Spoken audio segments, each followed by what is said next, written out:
Yeah. And we had, Jonah starting swimming lessons or whatever. So we were at a swimming lesson a little bit earlier today. And it's funny because like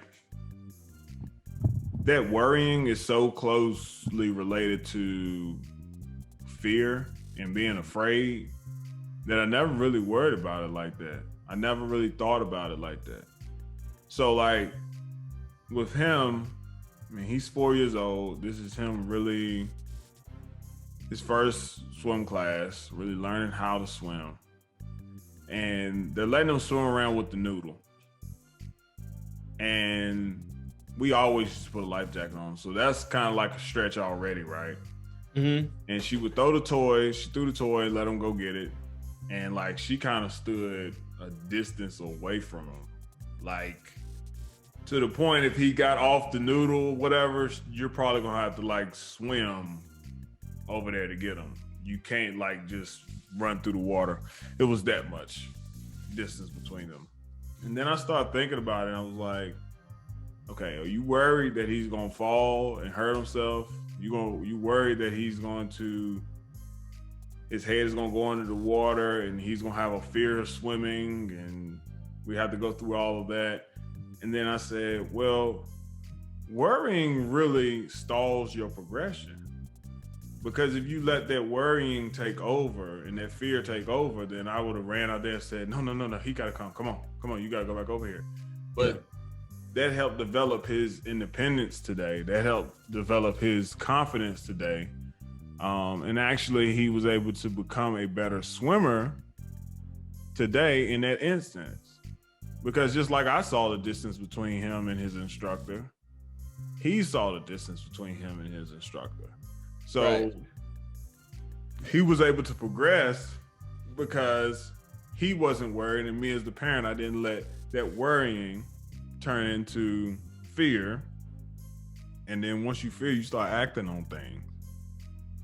So just that little small piece today was the time that I could have worried, or worrying just kind of peeks its head out a little bit.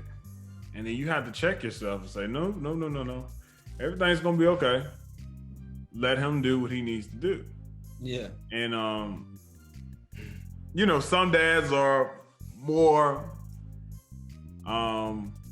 protective than others.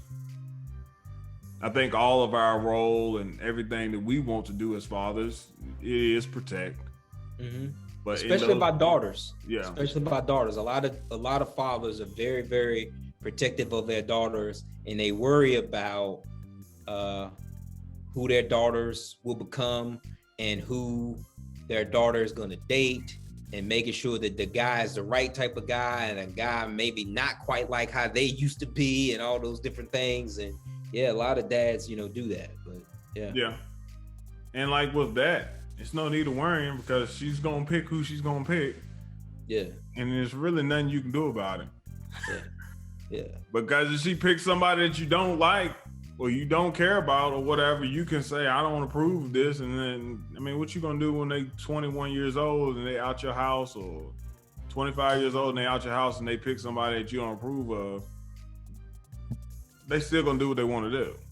That's right. So you might as well go ahead and just get yourself used to it now that they're gonna be their own person, and let them make the decisions that they make.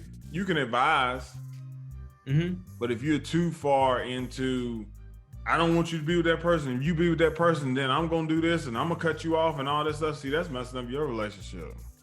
Yeah. But those are things that we should be concerned about.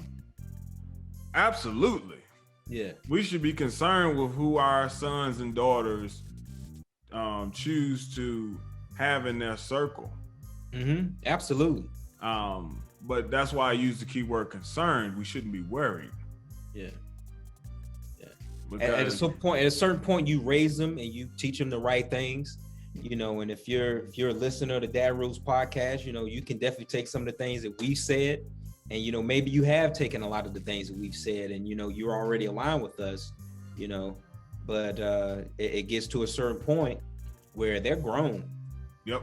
You just have to rely and be confident that that you train them the right way, and they're going to revert to their training, and they're going to use all the keys and the tools that you gave them, that they're going to make the right decisions, that you can't worry about it to that point. You know what I mean?